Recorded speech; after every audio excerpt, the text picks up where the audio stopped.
기도하겠습니다.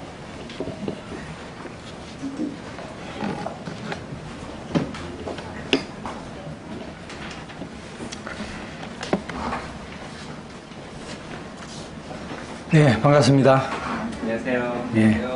오늘 새로 오신 분들, 또 모임에 나오시다가 못 나오신 분들, 대학로교에서 대환영해 주시는 모습을 볼 때 교회의 모습이 이렇게 돼야 되지 않겠나 이런 생각을 가지면서 감동을 받았습니다.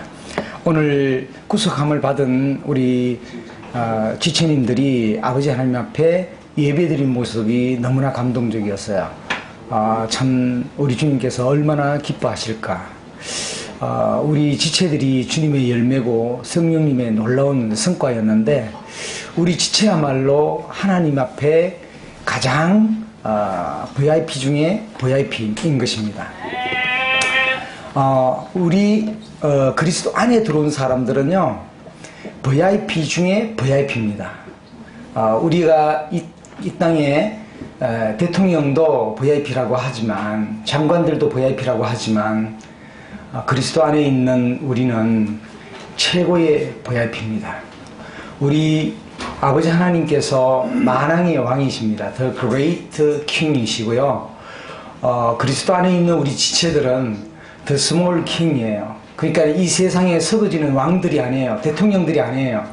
우리는 그야말로 하나님이 인정하시는 그러한 대통령인 것입니다.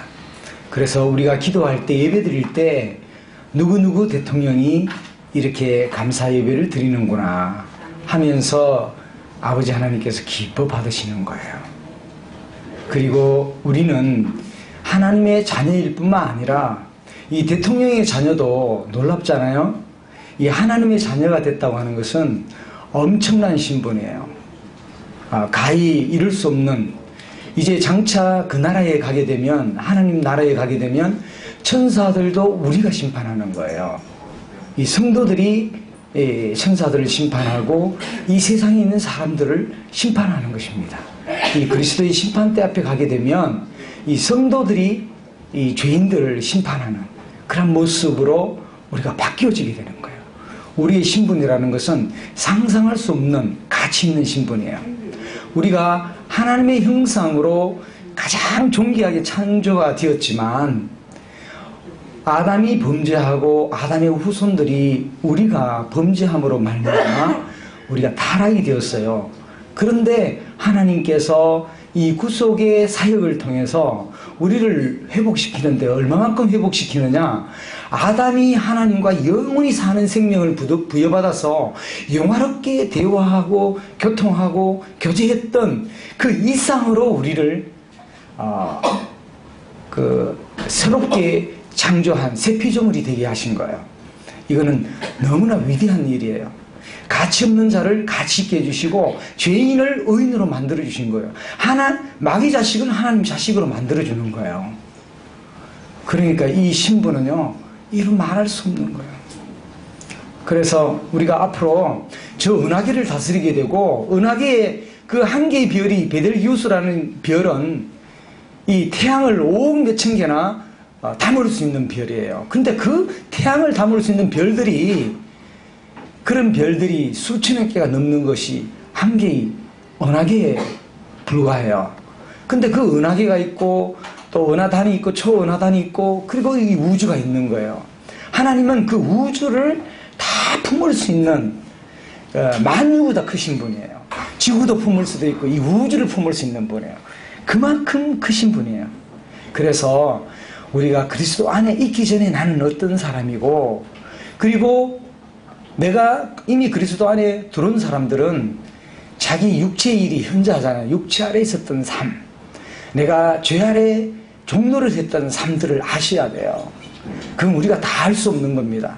삶을 살아보면 살아볼수록 사도 바울도 그리스도 안에서 믿음 생활을 하면 할수록 그가 가장 이 80억 인구 가운데 가장 큰 죄수라고 그가 슬픔으로 얘기한 것이 아니라 기쁨에 가득 찬 그러한 고백을 한 거예요. 감격스러운 겁니다. 그런 죄수 가운데 나를 긍휼히 여기신 우리 주님의 그 놀라우심,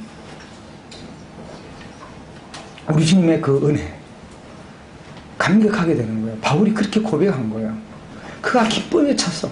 하늘의 그 감동과 하늘의 그 평화와 하늘의 그 주는 그 영적 해방과 죄로부터의 해방과 의의 종이 된 그 놀라운 사실과 이런 걸로 가득 차버린 거예요. 그러니까 자기는 죄인 중에 괴수라고 고백할 수밖에 없는 거예요. 그러니까 여러분이 오늘 하나님을 알고 나를 알 때 하나님이 얼마나 놀라우시고 얼마나 깨끗하시고 얼마나 거룩하신가를 비춰봐야 돼요. 하나님은요 율법을 다 지키시는 분이에요. 그러니까 얼마나 거룩한 거예요. 우리는 율법을 하나도 지킬 수가 없는데 이 세상에 충만하신 분이에요. 여기도 계시고 하늘에도 계시고 말씀 안에도 계시고 내 안에도 계시고 내 폐부도 관찰하시고 감찰하시고 샅샅이 뒤져보시는 분이에요. 우리가 예배 드릴 때 우리가 지성소 안에 들어갑니다. 우리 마음이 충만해서 그쪽으로 들어가죠. 그러나 그리스도께서 거기도 계시고 하나님도 거기 계시고 아버지 하나님도 거기 계셔요. 성령님도 거기 계시고 그러나 여기에 지상에서도 함께 계시는 거예요. 여기에서도 함께 있고 천상에서도 함께 계시는 거예요. 그리고 우리의 마음밭이 쫙 주님께 사로잡혀서 주님의 전부가 되어서 주님께로 하나님께로 쫙 향하고 그 안에서 성령님이 하나하나 우리 주님의 어떠하심을 발견해서 그 보석을 즐기는 겁니다. 그 보석을 발견하는 분이 성령 하나님이에요. 이 성령 하나님이 우리 안에 내주하는 거예요. 여러분 상상할 수 있습니까? 성령이 내주하는 사실, 하나님이 내주하신 사실은 신약시대만 이루어졌어요. 구약시대는 잠시 왔다가 사라졌습니다. 삼손이 그 힘센 삼손에게도 성령님이 잠시 왔다가 그가 그 비밀을 누출함으로 말미암아 그 하나님이 그 힘을 빼버렸을 때는 그는 연약한 인간에 불과한 겁니다. 그래서 성령님이 내주하는 놀라운 사실이 있어야 돼요. 오늘 여러분들이 이 성령이 내주하려면 내 속에 죄가 하나도 없어야 돼요. 내 죄가 하나 홀이라도 없을 때 이 성령, 깨끗한 성령님이 야, 너희 죄가 완전히 없어졌구나. 그러면 이제 성령님이 내 속에 오시면서 인을 딱 쳐주는 거예요. 그래서 이 영광스러운 복음, 이 구원의 복음을 듣고 믿는 그 순간에 성령님이 내 속에 임하는 거예요. 교회 생활 10년, 20년, 30년 해본들 무슨 소용이 있어요? 제가 강남의 큰손인데 60, 80 아파트 뭐 8채를 날렸다나? 80억을 날리신 분을 제가 그 복음 상담을 한 적이 있어요. 다단계에도 빠지시고 그냥 순식간에 돈을 날리십니다. 그분이 63세인가 4세인가 이러신데 자기는 이런 복음을 들어본 적이 없대. 한 번도 교회 글에 나가도 내가 이 성령님이 내 속에 오는 사실을 모르는 거예요. 그리고 얼마나 많은 경우 이단에 빠져서 신천지라든지 이 안상홍파라든지 그 하나님의 교회라든지 이런 데 빠져서 허우적대고 있는 그런 모습을 보았습니다. 정말 나더러 주여 주여 하는 자마다 다 천국에 들어갈 것이 아니라고 말씀하셨어요. 아무리 여기서 이 목사 안수를 받고 직업적으로 신학대학을 나오고 한다 할지라도 그 속에 거듭난 사실이 없고 그 속에 성령 하나님이 내주하지 아니하면 그 사람은 직업인에 불과한 거예요. 참된 설교자가 아닌 거예요. 참된 강의자가 아닌 거예요. 참된 하나님의 말씀을 선포하는 자가 아니라는 거예요. 그 하나님은 아무리 선포해도 거짓으로 안 받아들이는 거예요. 하나님은 오늘 성령님으로 예배드리는 여러분들을 예배를 받으시는 거예요. 여러분들의 예배가 진수예요. 왜 그러냐? 예수 그리스도의 피로 죄가 하나도 없고 그리고 성령 하나님이 내주하시고 그 성령 하나님의 감사와 찬양과 감격과 감동으로 쫙 들어질 때 그 하나님 받으시는 거예요. 일반 기독교계에 가보면요, 이 사회적인 얘기, 정치적인 얘기, 시사적인 얘기를 쫙 합니다. 그런데 그 이야기가 다 헛된 거예요. 내 생명을 살려주는 생명의 말씀이 아니에요. 그것은 사람에게 하는 설교예요. 사람에게 향하는 설교가 어찌 예배가 될 수가 있겠어요? 하나님께 향하는 것이 예배예요. 하나님께 향하는 거예요. 하나님 자신을 찾는 것이 예배예요. 나를 기억하는 것이 아닙니다. 하나님 자신을 기억하라고 그랬어요.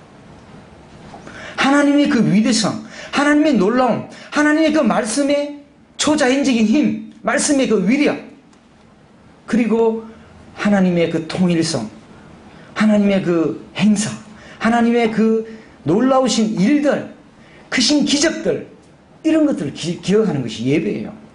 예배라는 것은 하나님을 향하는 거예요. 하나님께 향해서 드려져야 돼요. 그런데 오늘 많은 사람들이 설교했는 걸 가지고 예배라고 대치시켜버리는 거예요. 이 사단의 속임수입니다. 그러면서도 그 사람들이 천국에 갈 수 있을까요? 출세한 적이 없는데, 내가 거듭난 사실이 없는데 어떻게 천국에 들어갈 수가 있겠어요? 그래서 한 가지 따라해 보시기 바랍니다. 하나님을 알고 나를 알자. 하나님을 알고 나를 알아야 돼. 그럼 우리가 VIP 중에 VIP가 되기 전에 우리는 어떤 사람이었을까? 내가 거듭나기 전에 어떤 사람이었을까? 아직 내가 아담의 본성을 가지고 있는 그 자체, 아담으로 물려받은 그 죄, 살면서 짓는 죄, 마음으로부터 짓는 죄들이 있는 거예요. 그리고 하나님으로부터 하라고 한 것을 하지 않는 죄들이 있어요. 그리고 잘못된 동기로 인한 죄들이 있어요. 그것을 통해서 자기 자신을 들여다봐야 돼. 거울을 들여다봐야 돼. 내가 얼굴이 깨끗한가? 내가 묻었는지 안 묻었는지. 말씀을 통해서. 하나님의 말씀이 기준이에요. 하나님의 말씀이 최고의 권위예요. 어떤 목사가, 어떤 전도자가, 어떤 전도사가 기준이 아닌 것입니다. 천주교가 기준이 아니에요. 기독교가 기준이 아니에요. 타락된 기도에 변질된 복음이 들어가 있는 기독교가 너무나 많이 있습니다. 정말 여러분들은 생명 있는 교회에 오신 거예요. 하나님이 우리에게 주시고자 하는 목적은 뭐냐? 창세 전부터 우리에게 이 타락된 인간을 주님의 형상으로, 주님의 모양으로 다시 회복시켜서 존귀한 사람으로 만드는 거예요. 가장 가치 있는 사람으로. 우리 주님이 생명을 주고 사신 값이에요. 구속이라는 값 주고 사는 겁니다. 전당포에 반지를 맡기면 그걸 되찾으려면 값을 지불하고 이 반지를 찾아오는 것입니다. 그런 것처럼 하나님이 잃어버린 영혼들을 향해서 되찾아오는 거예요. 되찾아오는데 어떻게 찾아오느냐? 값을 지불하시고, 가장 보배로운 값을 지불하시고 찾아오시는 거예요. 여기에 여러분들이 오늘 집중해서 잘 들으시길 바랍니다. 나는 과연 누구일까? 자, 모든 사람은 출생부터 죄인이에요. 남자와 여자와 관계를 통해서 낳은 자식들은 전부 다 남자의 후손이고 죄인으로 출생합니다.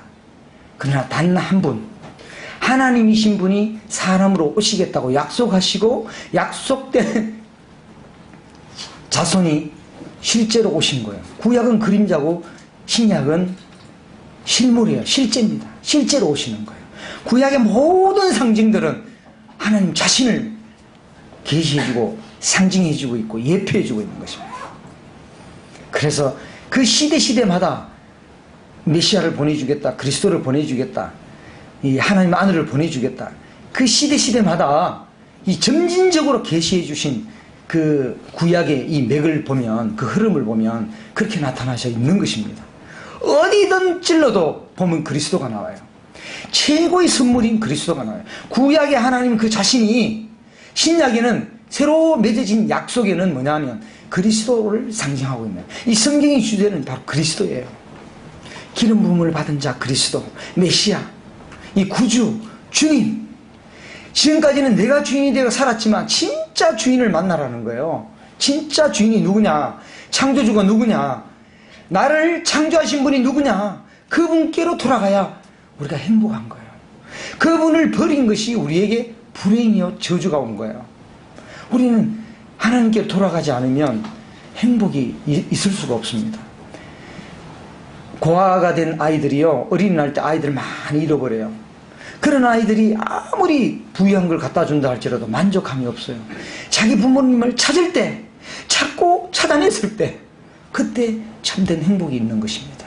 마찬가지로 영적으로 죽은, 허물과 죄로 죽은 우리가 하나님과 관계가 회복되어져서 하나님께로 향하여 하나님과 함께 동행하며 신앙생활을 할 때, 그때 하나님의 그 기쁨과 우리의 기쁨은 넘치게 되는 거예요. 그래서 사람은요, 모든 사람이 죄인으로 출생이 됐어요. 출생부터 엄마 뱃속에 태어나면 아이들이 거짓말을 안 가르쳐줘도 본성적으로 거짓말을 나타내요. 호랑이가 아무리 착하고 순하고 그래도 키워놓고 어릴 때 키우더라도 언젠가는 내 자녀 딸이나 아들이 피를 흘렸을 때 그 피를 빨아먹고 피 맛을 알게 되면요, 그 본성이 되살아나서 그 사나운 기질이 되살아나서 그 내 딸을 움켜 물게 되고 물어서 뜯게 되는 그런 것들이 나오는데, 우리 인생이 죄인으로 출생했기 때문에 저의 열매를 거둘 뿐만 아니라 부모가 가르치지 않고 선생님이 가르치지 않아도 그 본성적으로 나타나지게 돼 있는 거예요. 그래서 인류의 대표되는 사람이 아담인데, 아담으로부터 쭉 내려온 그 후손 자손들은 다 죄인으로 출생이 되었습니다.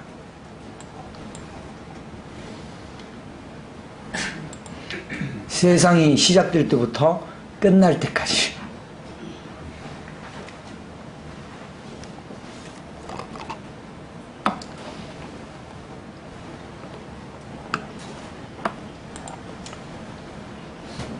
이 범죄했기 때문에 죄인이고, 죄인이기 때문에 범죄할 수밖에 없습니다. 첫 번째, 우리는 나면서부터 죄를 범했다고 하는 사실입니다. 내가 죄의 열매가 있기 때문에 죄인인 것이 아니라 나면서부터 죄의 씨앗을 가지고 있고 죄를 범하게 되는 것입니다. 여기 보면 시편 51편 5절을 제가 목소리가 목이 좀 안 좋아서 양해를 구하겠고요. 가능하면 우리 오늘 참석하신 분들이 성경을 읽어주셨으면 대단히 고맙겠습니다.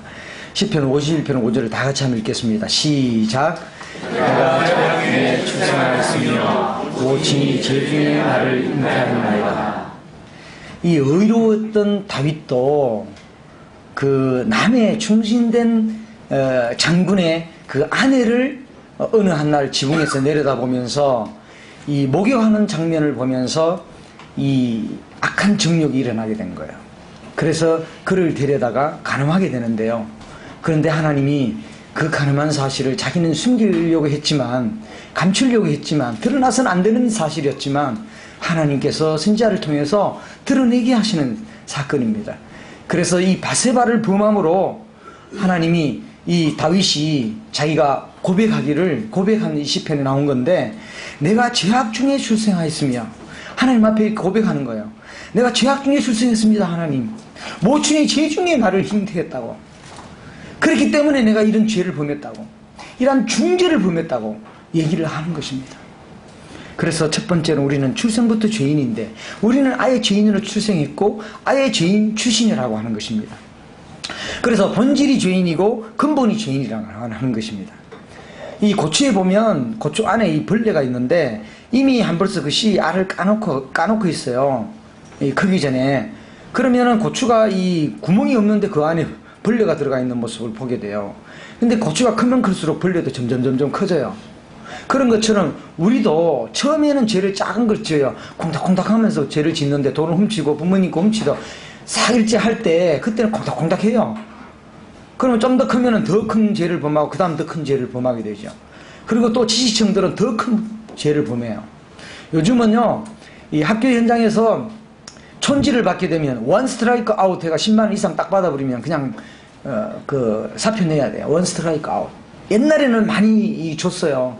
근데 요즘은 그거 얻어먹다가는 그냥 평생 직업이 날아가 버리는 거예요. 그래서 우리 대구의 교육청은 깨끗해요. 전국의 1위. 전국의 1위라고 소문이 나서 몇 년 동안 전국 1위야. 원스트라이크 선생님이 10만원 받다가는 그냥 지금 날아가 버려요. 그러니까 누가 그거 할 사람이 있어요. 괜히 10만원 받. 그리고 어떻게 하느냐, 학부모들 오면 떡이고 뭐고 예산 다 잡아가지고 우리가 가서 떡집에 가서 떡 해갖고 학부모들 다 숨겨요. 지금 세상이 그렇게 바뀌었어요. 그리고 학부모들이 학교에 못 나오면요, 저녁에 준비 다 해요. 선생님들이 저녁에 막 퇴근 안 하고 저녁에 준비해갖고 학부모들에게 설명을 쫙 하는 거예요. 세상이 그렇게 바뀌어졌습니다. 그런데 정치가들이나 검사나 판사나 이런 사람들이 부적절한 관계로 이렇게 감옥에 가는 경우, 옷을 벗는 경우, 그 명예 때문에 참 그 추락하는 그런 모습들을 많이 보게 됩니다. 그 다음에 우리 아기들도 태어나면 막 그 젖을 달라고 그러고, 젖 안 주면 막 엄마 젖을 깨물기도 하고, 그 다음에 좀 더 크면은 엄마가 낳았으니까 먹이고 입히고 해야 되지 않느냐라고 이렇게 그런 말이 옳은 줄 알고 친구들하고 이렇게 얘기해서 자기가 그렇게 내뱉는 그런 모습들을 보게 되죠. 좀 더 크면은 또 어떻게 될까요? 뭐 이거 안 해주고 저거 안 해준다고 해서 엄마한테 눈 흘기고 엄마한테 따지고, 자, 엄마 못됐다 그러고, 잘해주면 천사 같고 못해주면 마귀 같고 막 이렇게 되어지는 모습들을 봅니다. 이렇게 이제 우리가 도적질을 해온 경험들이 있고요. 이 중학생 후배 집단 폭행 사망, 이 집단 폭행이 너무나 유명해요. 집단 구타로 우리 중학생도 죽고 고등학생도 죽고 여학생도 죽고 남학생도 죽고, 학교 현장에 참 살벌합니다. 살벌한 그런 세상에 지금 우리가 살고 있는데요. 이 사례 2를 또 보면, 평소 일진으로 행동해온 A는 각반을 돌아다니면서 친구들의 돈을 갈취하거나 담배를 가져오라고 시키고 폭행을 가했고, 피해 학생인 B가 숨지기 전날 A는 2교시가 끝난 뒤 B를 교실 뒤쪽으로 끌고 가 세워놓은 상태에서 샌드백을 치듯 두들겨 팼습니다. 샌드백 치듯 사람을 사랑하라 그랬는데, 아껴주라 그랬는데, 도와주라 그랬는데 도와주지는 못하고 이렇게 샌드백 치듯이 두들겨 팹니다. B가 쓰러지면 일으켜 세워 또 때리기를 반복해요. 나 죽겠다 그러는데 죽는 건 아랑곳하지 않고 그냥 또 패는 거예요. 폭행을 당한 후 또 다른 피해자인 C에게 담배를 받아 그 담배를 A에게 전달하였고, 이것이 발각되어 벌을 받게 되었습니다. B는 당일 오후 5시까지 교무실에 꿇어앉아 있다가 5시 40분경 학교에서 나온 뒤 다음날 9시 40분쯤 아파트 옥상에서 목을 맨 채 자살했다는 거예요. 제가 아는 선생님 한 분도 이 부모님이 너무 완고한 거예요. 너무 아이를 숨 쉴 수 없을 정도로 아이를 잡는 거예요. 그래서 잡다가 보니까 이 아이가 어느 한날 말을 못 해버려요. 너무 충격을 먹어가지고. 어느 한날 우리 아버지하고는 대화해서는 안 되겠다면서 자동으로 말문이 딱 막혀버렸어요.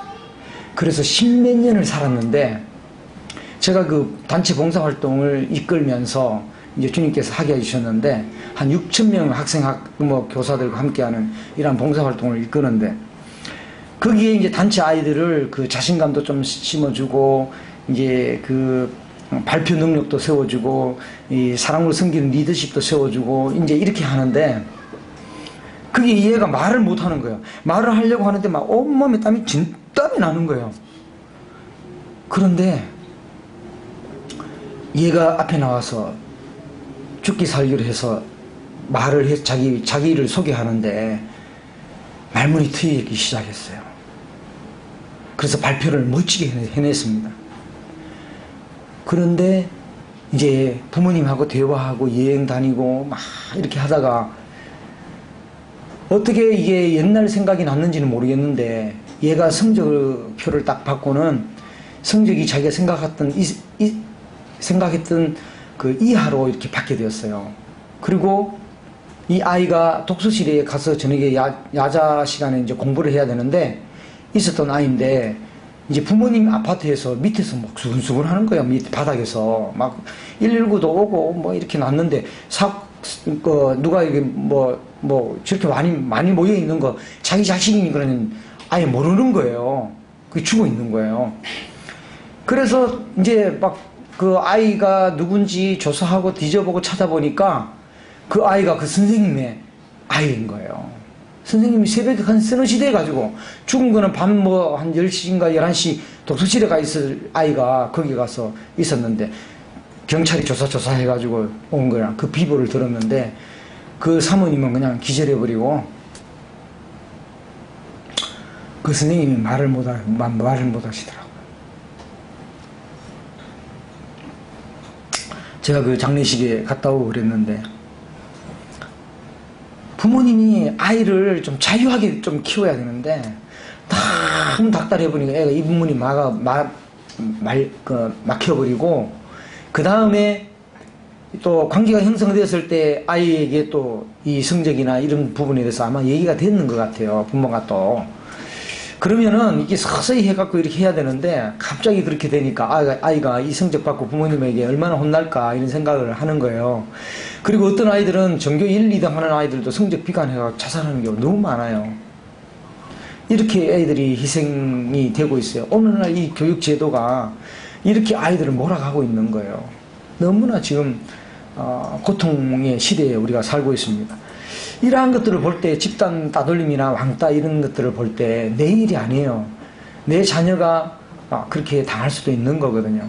그래서 우리도 이제 교회에서 대안학교도 짓고 이렇게 하고 있습니다만, 이 조폭을 뺨치는 학교 폭력 서클들이 있습니다.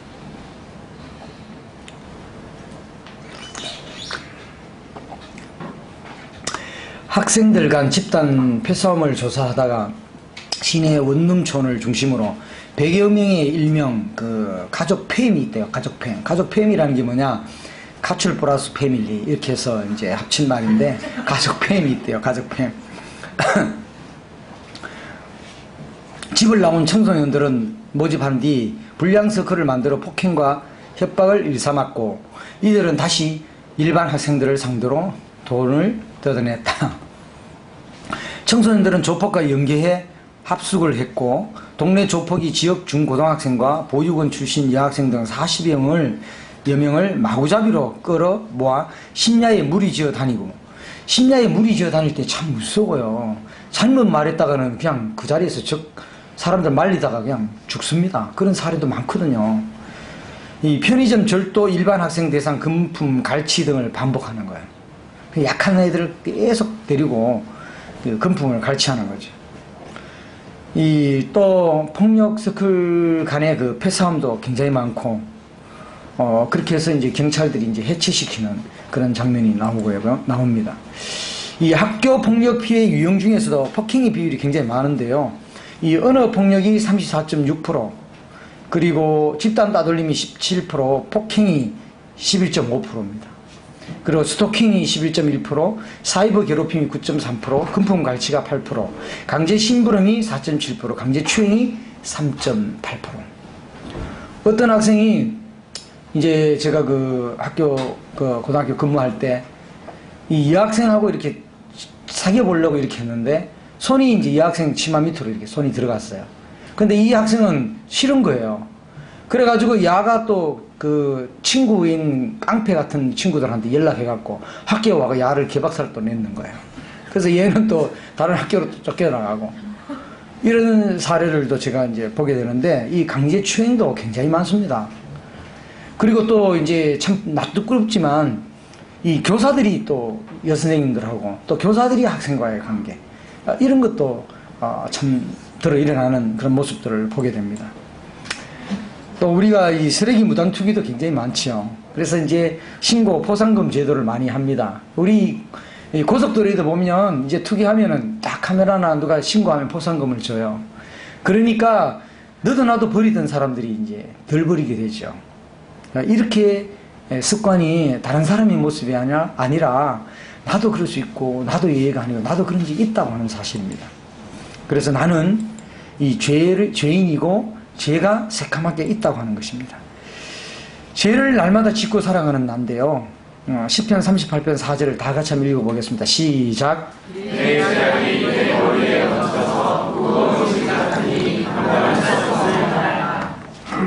그래서 어린아이든 청소년이든 어른이든 간에 내 죄악이 내 머리에 넘쳐서 무거운 짐같다 하는 것을 느끼셔야 이 죄로부터 구출받고 싶은 마음이 생겨요. 그래서 스스로 구원할 수는 없습니다. 무엇을 씻어서 돌을 닦아서 종교 행위를 해서는 씻을 수가 없는 거예요. 이 죄가 살면서 점점점 무게를 더합니다. 이렇게 무거워서 감당할 수 없게 되는 거죠. 그리고 두 번째는 우리가 출생부터 죄인인데, 두 번째는 종자가 죄인이다. 슬프다 범죄한 나라요 허물진 백성이요 행악의 종자요. 이 악을 행할 수밖에 없는 종자, 시다는 거예요.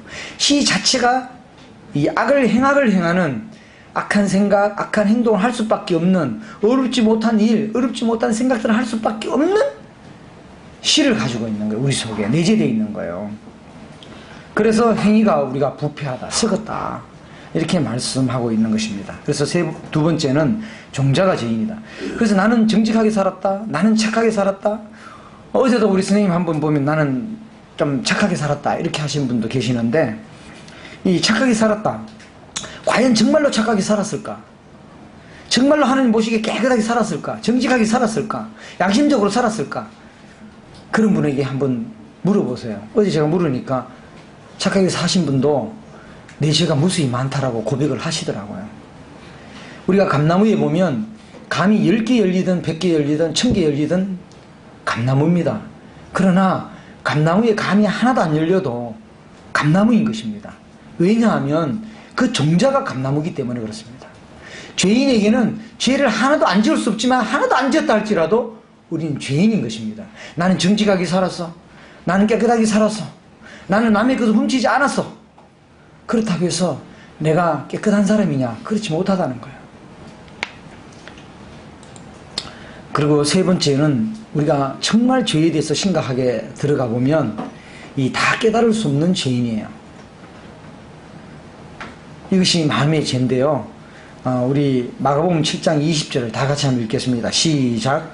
또 이제 사람에게서 나오는 것이 사람을 더럽게 합니다.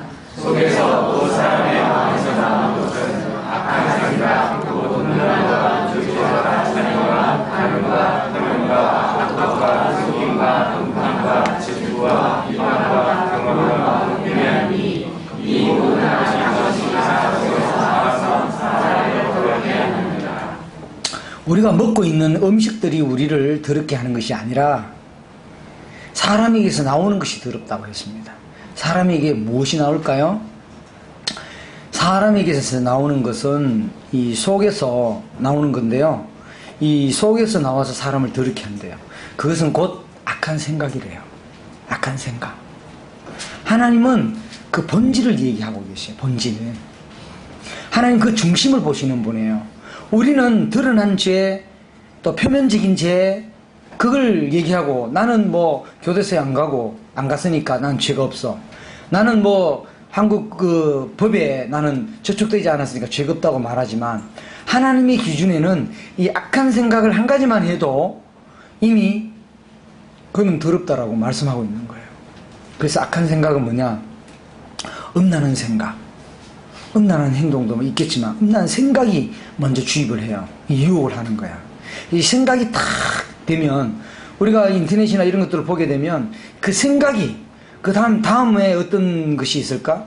이런 모습도 있을까? 다음에 또 어떨까? 계속해서 파고 들어가면요, 나중에는 다 어떤 건데 뭐 대단한 걸 본 것처럼 이렇게 하지만, 그 유혹이, 그 봤던 장면들은 내 속에 이 그림이 박혀있어요. 이 내 속에 그림이 박혀있어요. 좋은 세계도 박혀있고 나쁜 세계도 박혀있어요. 이 머릿속에, 내 속에 다 저장되어 있는 거야. 그러면 그와 유사한 것들이 보여지면 또 생각나는 겁니다. 그런데 이 악한 생각은 음란과 도덕질과 살인과 간음과 탐욕과 악독이다. 우리 학생들, 교사들, 또 교직계, 군대에서 왜 남자가 남자를 추행할까요? 그러한 것들이 여기 주님 하나님께서 이미 말씀하고 계시는 거예요. 너희 속에 이런 것이 있다. 악한 생각이 있다. 그것이 너를 더럽게 한다. 하수구에 있는 이러한 오물이 여러분을 더럽게 하는 거, 음식물 썩어진 거, 그것이 더럽다고 얘기하지 않고 악한 생각이 더럽다고 얘기해 놓았어요. 그래서 하나님 이 본질을, 이 악한 생각을 심판하시는 거예요. 그 심판대 앞에 서면 여러분이 생각했던 것들이 쫙 찰나적으로 쫙 보여져요. 순간적으로. 임사체험하면 그 모습을 쫙 보듯이. 죽음 직전에 있는 분들은 영적인 세계가 열려가지고 음부, 저 세상이 어떤 세상인지 쫙 다 보여요. 그래서 안 가려고 막 해요. 이 천사 중에 저승사자가 막 끌고 가려고 딱 준비하고 있어요. 숨 떨어지면은 그게 딱 대비하고 있어요. 천사들이 딱 끌고 가는 거예요. 그 영혼과 육체가 딱 분리되는 거예요. 사랑과 영혼이라는 그 영화를 보면 딱 이렇게 분리되는 모습을 봐요. 그 나쁜 놈이 칼로 탁 주인공을 찔러 죽이면 주인공이 그 아내를 딱 찔러 죽이실 때 그 영혼이 분리되는 모습을 보여요. 자기 죽어있는 모습과 영혼이 빠져나가서 보는데 영혼과 살아있는 사람하고는 이게 안 되는 거예요. 소통이. 볼 수도 없고 말을 해도 알아듣지를 못해. 그래서 우리가 이것을 뭐라고 말하면, 한마디로 말하면 마음의 죄라고 하는 거예요. 마음의 죄. 내 마음의 죄가 있는 거예요. 이 하지 말아야 되는데 하는 거. 부모님이 하지 말라고 그렇게 얘기하는데 우리가 하잖아요. 선생님이 그렇게 하지 마라 그런데 우리가 하잖아요. 교회에서 목사님이 그렇게 하지 마라 그러는데 또 하잖아요. 그래서 하지 말아야 되는데 하는 것이 이 마음의 죄라는 거예요. 그래서 이 악한 생각이 나오는데 이러한 것들이 있습니다. 우리의 몸에 옷, 화장 이런 것들은 이제 치장해서 깨끗한 척 하려고 하는데 위장된 거예요. 위장. 포장되어 있다는 거예요.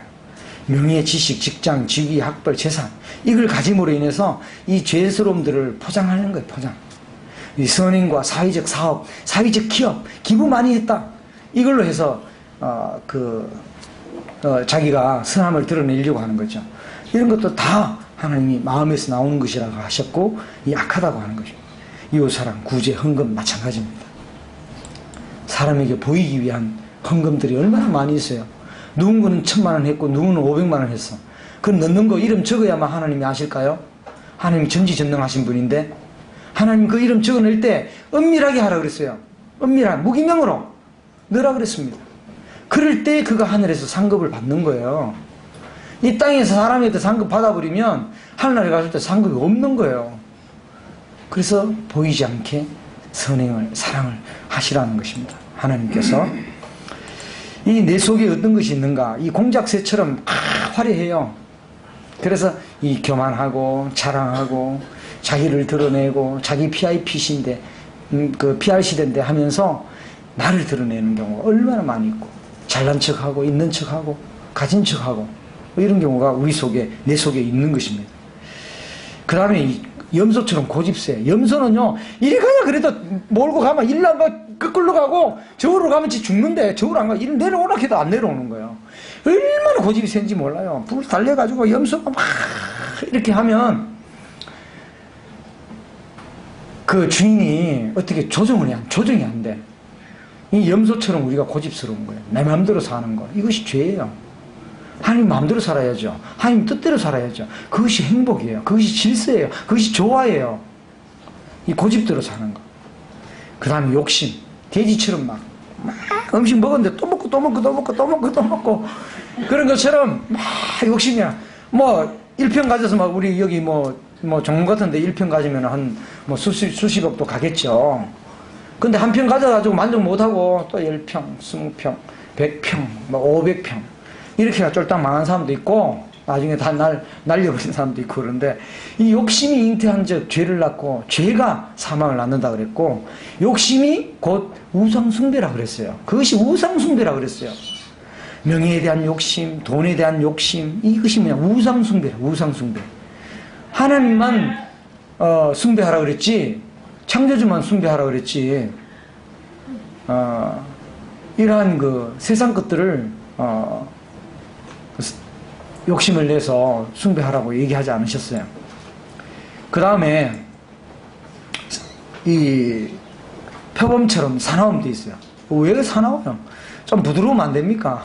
좀 부드러우면 우리 주님은 밀가루처럼 부서졌어요. 밀이 반죽에 돼 가지고 그 다음에 또 그 번철에 이 후라이팬에다가 구워져서 막 이렇게 해가지고 그 밀가루처럼 부드러운 거예요. 우리 주님의 하나님은 너무나 부드러우신 분이에요. 우리하고 대조적이죠. 이 또 뱀처럼 어떻게 돼요? 간사해요. 깨가 있어요. 형제지간에도 보면 깨 있는 형제들이 있어요. 우리 둘째 형이 육신적으로 봤을 때 우리 둘째 형이 좀 깨가 있어요. 그 잘난 척을 잘해요. 그리고 형한테 형이 좀 어리석거든요. 큰형이. 그래가 어리석은데 형한테 대들다가 훅 하면 들어가고 맞고 안에서 속에서 픽 터지고 이래 하면 나오고 나서는 그 다음부터 형한테 대들지 않더라고. 한번 혼났거든요. 막 훅 하면 날리고 그 다음에 이 무릎팍으로 그냥 막 배 한번 딱 쳐버리니까 꼼짝도 못하고 이게 야, 이 속에서 핏덩어리가 그냥 나오는 거야 입에서. 제가 옆에서 목격했거든요. 이 깨가 있는 형이에요. 근데 어디든 가면 머리 잘 굴리니까 깨가 있어. 사람과 대인관계도 그렇고 어디에 가도 뭐 승진하는 것도 그렇고 꾀가 있는 거예요, 형님은. 그런데 우리 우직한 큰 형님은 그 꾀를 없는 거예요. 또 순진해요. 그런 모습입니다. 그러니까 우리가 이러한 간사함이 많이 있죠. 그 다음에 이제 이 깨구리처럼 시끄럽죠. 여고에 근무할 때 보면 참새 때 오는 것처럼 차차차차차차차 아직 등교할 때부터 차차차차 수업 시간에 말 못했는데 막 쉬는 시간 되면 차차차차차차 얼마나 얘기를 많이 하는지 수다를 떠는지 몰라요. 하나님이 아마 그렇게 창조할 때부터 그렇게 하신 것 같아요. 여자들은 그렇게 해야만 스트레스도 풀리고 뭔가가 해소가 되고 그런 것 같아요. 이 시끄러운 거, 깨구리처럼 시끄럽다. 이 나의 모습, 누구의 마음일까요? 나의 마음이다. 그리고 이 죄뿐만 아니라 매일 해야 되는데 하지 않는 죄가 있어요. 그 죄는 하나님을 찾아야 되는데 찾지 않는 죄가 있고요.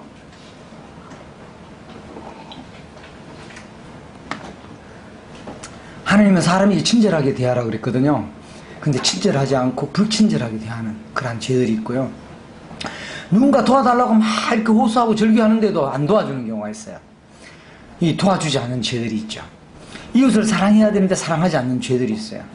우리가 자유재활원, 선명여유원, 예망원 이런 데 가면 반신불수 있는 사람들 목욕시켜주면요, 스포츠 마사지 조금만 해줘도요 막 으아 그러면 침을 막 이렇게 바가지로 내는데, 청소해가 애들 닦아주면 그 바가지 침을 닦았는데 선생님 여고생 애들이 닦고는 선생님 냄새가 아직도 나요. 하루 지났는데도 아직도 나요. 선생님 냄새 나요. 아직. 그렇게 봉사했는 애들인데 그렇게 더럽지만 사실 그게 더러운 것이 아니에요. 우리 속에 들어있는 이 마음, 생각, 이것이 우리를 더럽게 한다는 거예요. 누군가 도와주지 않고 이웃을 사랑했는데 사랑하지 않는 죄들이 얼마나 많아요. 요즘은요 막 거지들도 동냥하면은 거지들도 이제 안 해줘요. 주면은 뭐 저거 또 깡패 두목한테 가는 거 아니냐 하고 아예 지원 안 해주는 거야. 거지도 살아야죠. 하나님이 하루 살게 해주셨으면 살아야 되는데 그러면 우리가 도와줘야지요. 그리 한다 할지라도 도와줘야 되는 거예요. 사랑하지 않는 죄들이 너무나 많이 있어요. 그 다음에 5번째, 그래서 우리는 하나님의 영광이 이룰 수 없는 죄인이에요. 이 영광이라는 것은 지극히 형언할 수 없는 거예요. 지극히 아름다운 것이에요. 빛처럼 영롱한 것입니다. 그 하나님의 영광에 해보다 7배나 밝은 그 영광에 우리가 이룰 수 없어요. 죄가 있는 상태는 이룰 수가 없어요. 그래서 성령 하나님 오셔서 우리 죄를 싹 지워가시고 성령 하나님 오셔야만, 하나님이 보실 때 깨끗해야만 우리가 하나님의 영광에 이룰 수가 있는 거예요. 하나님의 영광에 이르려면 요만큼 죄를 짓든 저만큼 죄를 짓든 이만큼 죄를 짓든 우리가 이 하늘나라에 도달할 수가 없는 거예요. 그렇기 때문에 우리는 어떤 죄냐, 죄란 뭐냐, 하나님의 영광에 이르지 못하는 것이 죄예요. 그래서 살인죄, 형산죄보다 높습니다. 높은 기준의 죄를 하나님은 말씀해 주고 계십니다. 그래서 로마서 3장 23절 다 같이 한번 읽어볼까요? 시작. 모든 사람이 죄를 범하였음에 하나님의 영광이 이르지 못하더니. 이 죄가 얼마만큼 있느냐, 우리의 문제가 뭐냐, 우리 일어나는 문제, 갈등, 구름이 뭐냐, 정오라는 구름. 어제도 극한 상황 폐암 환자 만났는데 이 자기 고통스러운 그 상황 보고 이 복음을 안 들으려고 해서 안 들으려고 저항하고 저항하고 있었는데 상황을 초월하시는 하나님이 역사하심을 보자 이거죠. 그래서 그 매형한테 얘기를 해서 그 현장에 찾아갔습니다. 그랬더니 앞에 두 부부가 이제 탁 나오시는 거예요. 우리를 맞아주시면서. 그래서 이제 로비에서 만나서 이 복음을 전해드렸던 거예요. 정말 이 고통받는 곳에 건진받고 싶지 않냐고. 건진받고 싶대. 너무나 고통스러워서 나는 제발 하나님 살아계시면 나를 이 고통받는 곳에서 제발 좀 데려가 주십시오. 너무나 항암치료를 57분 했으니까. 그래 살아남은 사람은요 의사들도 기적이래요. 그런 사람 잘 없대요. 이미 항암치료 몇 번 하면요 돌아가신대요. 정상세포도 고장난 세포로 바뀌어지는 거예요. 그런데 살아남았잖아요. 그냥 하나님이 살게 하신 목적은 뭐냐, 그 고통받면서 일시적인 기쁨을 주는 것이 아니라 하나님은 영원히 고통받지 않는 그 영광스러운 세계로 인도하기를 원하시는 거예요. 그래서 그분에게 이 복음을 쫙 풀어드렸더니 놀랍게 얼굴이 화색이 돌면서 일그러지고 막 고통스러웠던 분이 조금만 더 전해드려도 되겠습니까? 예. 조금만 더 전해드리겠습니다. 예. 그러면서 말씀 읽어보시겠습니까? 탁 읽어보시고, 또 말씀 읽어보시겠습니까? 또막 읽으시는데, 읽으시면서 생각하더라고요. 생각하고. 그리고 시청각 자료로 내가 막 그림을 그렸어요. 지금 여기 PPT 나오는 것들을 그림으로 그려줬어요. 다 사탄이 있으면 사탄 마귀에 이렇게 연결됐고, 하나님이 여기 계시면 하나님이 이렇게 연결될 수 있다. 그래서 사탄에서 하나님께로 이사해야 된다. 그러면서 쫙 이렇게 그리면 시청각을 보면서, 눈이 감기면서도 또 보면서, 말씀을 본인이 읽으면서, 그러니까 하나님 구원 안 해주실 수가 없죠. 그렇게 귀담아 듣고, 그렇게 보면서 말씀을 창념하는데, 말씀에 창념하는데, 그 사람 구원 안 받을 수가 없죠. 마지막 십자가 강도가 나는 이러한 죄를 저질러서 십자가에 죽는 것이 당연하다. 자기 죄를 인정해 줬어요. 죄인, 출생부터 죄인이고 살면서 죄를 지었고 강도짓만 했고 밀란을만 일으켰던 사람을 찔러 죽였던 강도잖아요. 그런 사형틀에 못 박혀 죽는 것이 당연하단 말이에요. 그래서 나는 자기 죄를, 나는 사형에 해당하고 십자가에 죽어서 당연하다고 자기 죄를 고백했잖아요. 나는 잘못했습니다. 고백했잖아요. 회개했잖아요. 그리고 나서 예수여 당신의 나라에 임하실 때 나를 기억해달라고 딱 하니까 네가 참으로 나를 믿는구나. 나를 의지하는구나.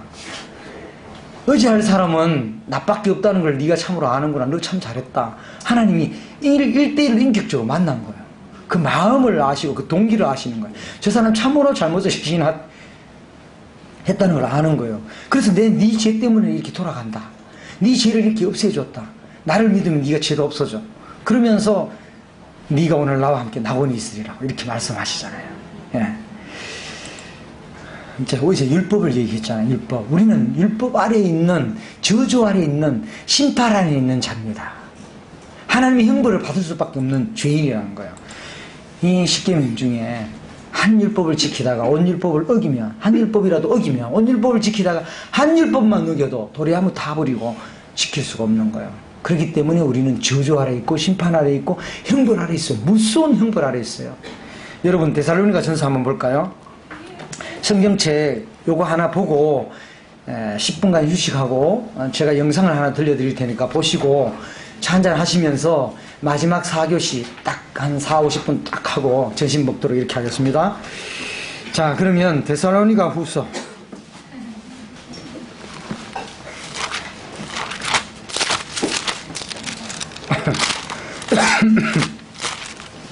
데살로니가 후서 1장 8절입니다. 데살로니가 후서 1장 8절인데 다 같이 한번 읽겠습니다. 시작. 하나님을 모르는 자들과 우리의 복음에 평등하지 않는 자들에게 형벌을 내리시. 예, 하나님을 모르는 자들이에요. 하나님에 대해서 관심이 없는 자들이에요. 하나님에 대해서 찾지 않는 자들이에요. 그 죄가 하나님이 지옥 가는 죄예요. 모르는 자들과 또 우리 주 예수의 복음이에요. 복음. 죄를 아무리 짓더라도 그것을 구원받을 수 있는 길을 주셨잖아요. 그게 십자가의 복음이고 우리 주 예수 하나님의 복음이에요. 은혜의 복음이에요. 해석의 복음이라는 거죠. 이 복음에 복종하지 않는 사람, 순종하지 않는 자들에게는 무엇이 있다 그랬어요? 성경에? 형벌이 있다 그랬어요. 하나님이 진실된 분이시거든요. 거짓말 하실 수 없는 하나님께서 이러한 자들에게 형벌이 있대요. 형벌. 내가 죄를 선택했고 죄의 결과는 형벌인데 내가 죄짓고 내가 형벌을 받는 거예요. 하나님이 죄짓게 해서 형벌을 받게 하시는 게 아니에요. 하나님은 우리에게 자유의지를 주신 거예요. 죄를 지을 수도 있고 사랑을 할 수도 있고요. 사랑과 죄. 생명을 선택할 수 있고 죄를 선택할 수가 있도록 만들으셨어요. 선악과를 선택할 수도 있고 생명과를 선택할 수도 있어요. 근데 하나님은 철저하게 우리에게 선택권을 주셨어요. 선택권. 선악과를 그만 따먹고 이제 생명과를 따먹으라는 거예요. 생명의 말씀을 따먹으라는 거예요. 여러분 생명과를 따먹으면 영원한 생명이 여러분들에게 주어지는 거예요. 생명과는 그 속에 사랑이 근본이에요. 사랑이 들어가 있는 거예요. 사랑 자체이신 하나님 자신이에요. 그 생명과를 따먹으면 영원히 사는 겁니다. 영원히 사는 생명. 그걸 여러분이 주게 해요. 지금은 우리는 유한한 생명을 가지고 있잖아요. 근데 하나님은 영원한 생명을 우리에게 주시는 거예요. 그것을 우리가 죽어보기 전에 안다라고 말씀하고 있습니다. 영생 얻은 것을 확실히 안다고 얘기했습니다. 오늘 아침 먹은 것을 안 먹었는지 확실히 하고 내가 결혼했는지 안 했는지 확실히 아는 것처럼 영생 얻은 것을 확실히 안다고 말씀하고 있어요. 죽어봐야 안다고 하는 사람들은 그 사람은 이미 늦은 거예요. 그 사람들은 소망이 없는 겁니다. 죽으면 이미 형벌 속에 들어가 있어요. 이 형벌인데 9절에 보세요. 9절 다 같이 또 한번 읽어보겠습니다. 시작. 주의 얼굴과 그의 힘의 영광을 떠나 영원한 멸망의 형벌을 받으리로다. 이 주의 얼굴, 예수 그리스도에게 빛나는 영광이 있는 거예요. 어제 그 폐암 환자에게 얘기를 드렸지만 당신이 이 고통 가운데 있는 하나님을 원망하고 불평하고 아내에게 저주하고 막 이렇게 했던 그 죄가 하나님께 향하는 죄다. 그 얘기했어. 그 죄가, 그 구름이 당신을 사로잡고 있으니까 영원히 빛나고 있는, 태양은 항상 빛나고 있는데 빛나신 주님, 부활하신 주님, 생명이신 주님이 늘 당신을 기다리고 있는데 당신 편에서 준비가 안 돼서 때가 차지 않기 때문에 구원 못 받은 거다 지금까지. 그래서 당신이 준비되면 하나님이 오늘 구원해 주실 수 있다, 건져 주실 수 있다, 구출해 줄 수 있다, 구원해 줄 수 있다, 이렇게 딱 얘기하니까 그분이 필이 오더라고요. 필이. 자기가 고통받아 봤죠. 지구의 고통을 설명하니까 거기 안 가고 싶다. 여기 가고 싶습니까? 안 가고 싶대. 그러면 일시적으로 사는 이 암덩어리에서 낫게 되는 그걸 취하시겠습니까? 아니면 영원히 사는 생명을 취하겠습니까? 엠메피 리치라는 사람은 지옥에 가느니, 이러한 무서운 형벌에 들어가느니 차라리 펄펄 끓는 난로 속에 100년 동안 몸을 지지는 것이 낫대. 여러분, 펄펄 끓는 난로 속에 어떻게 100년 동안 몸을 지져요?